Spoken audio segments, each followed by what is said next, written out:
Hebrews chapter 12.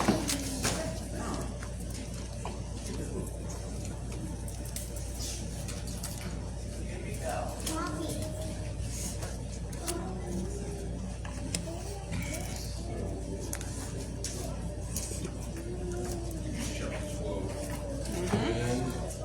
Once again, still sticking with the theme of transformation. Anybody remember what we talked about last week? Uh-oh. What we talked about last week? Really important. I know. It's been a lot of time. Yes. Came from the book Refresh. Give me a refresher. Came from the book of Malachi, chapter 1. What did we talk about? Anybody remember? There was a problem with the church at that time. Specifically, why Malachi is writing, because for just to get to the nuts and bolts of it, they stopped trying their best. And they became okay with just being average and mediocre within their worship and within their practices overall. The problem was that God had promised certain things to them. Remember, this is the post-exile for the children of God, so they've returned, but things aren't going the way that they were promised in any way. And they've done, in most cases, they've done what they're supposed to do. The problem has become like God hasn't done what he said he was going to do. And since God hasn't done exactly what he said he was going to do, the people felt that they didn't have to give their best to God anymore. And so it is what it is. You know, we'll come together, we'll do what we can, and that's about it. Everybody go home. Yeah. And that idea started to bother the Lord in such a way that he sent Malachi to come and talk to them and literally say to them that you have made my altar, you've made my worship, you've made my name, you've made all of this stuff. Literally he uses these words where he talks about you've just treated it like filth. Yeah. Because you haven't given the best. Now, the interesting thing about that is because they were still worshiping, right? The idea of them still sacrificing, the idea of them still bringing their lambs, all of that. The problem was they weren't giving the best of it. They were bringing spoiled and rotten, if you will, the lame of the sheep.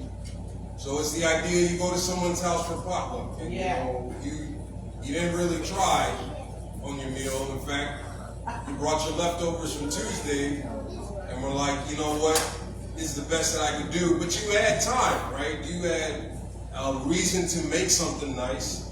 Or maybe you were that nasty, because I ain't coming to your house if this is the case, and you were like, oh, I don't check the dates on my food, you know.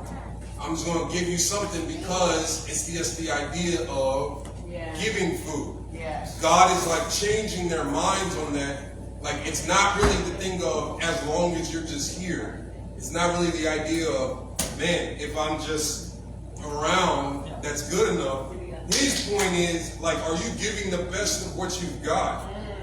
And if you aren't giving the best of what you've got, you know how that term that just we just use, well, at least they're just in church? Like, that works for a certain time period, but then the idea becomes that there has been some maturation in your development of you being able to give what you can have. So we applied that in different ways because we said that within your life, in order to have certain transformation to happen, you can't just say, well, I woke up this morning and why isn't it given to me? That if you want to see change happen within your life in any way, you have to apply yourself to the best of your ability, right? And most of us don't apply ourselves because we stop because we're in the middle of it and we can't see exactly what we want to get to. But we know at the same time that because God has told us to go, we've gone. We get discouraged because we can't see it, right? So what happens is after 2 weeks of going to the gym, you say, no, I'm good on this, right? Because you haven't seen the results that you wanted, right? Changing of the eating habit, whatever it might be, right? The saving of the money, all of these things become a discipline that you have to have. And in order to do it well, you have to stay consistent with it. The problem for the church at that time was because God hadn't done exactly what they wanted, they felt like they didn't have to do exactly what he wanted. And they thought it was dumb, really, to actually put in all of this work if God wasn't giving to them exactly what they wanted. But God was saying, I've already given you enough to go ahead and do exactly what I wanted. But you're waiting on like materialistic things to happen. All right, so that's your refresher. Once you look here in Hebrews chapter 12, in verse 3, but what we're really going to be looking at is verse 7. But I want you to look at verse 3 here in Hebrews chapter 12. And if somebody doesn't mind reading verse 3 through 6. For consider him that endured such. Verse 7 through 11. Okay. Verse For consider him that endured such contradiction of sinners against himself, lest ye be wearied and faint in your mind. Ye have not yet resisted unto blood, striving against sin. And ye have forgotten the exhortation which speaketh unto you as unto children.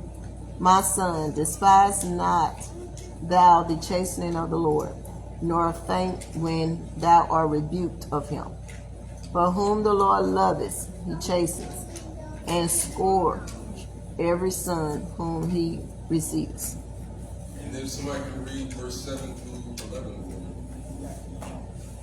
You endure chastity, God dealeth with you as with sons. For what son is he whom the Father chastiseth not? But if ye be without chastisement, for all are partakers, then are ye bastards and not sons. Furthermore, we have had fathers of our flesh which corrected us, and we gave them reverence. Shall we not much rather be in subjection unto the Father of spirits and live? For they verily for a few days chastised us after their own pleasure. But he for our profit, that we might be partakers of his holiness. Now no chastisement for the present seems to be joyous, but the grievous, nevertheless afterward it yielded the peaceable fruit of righteousness unto them which are exercised thereby.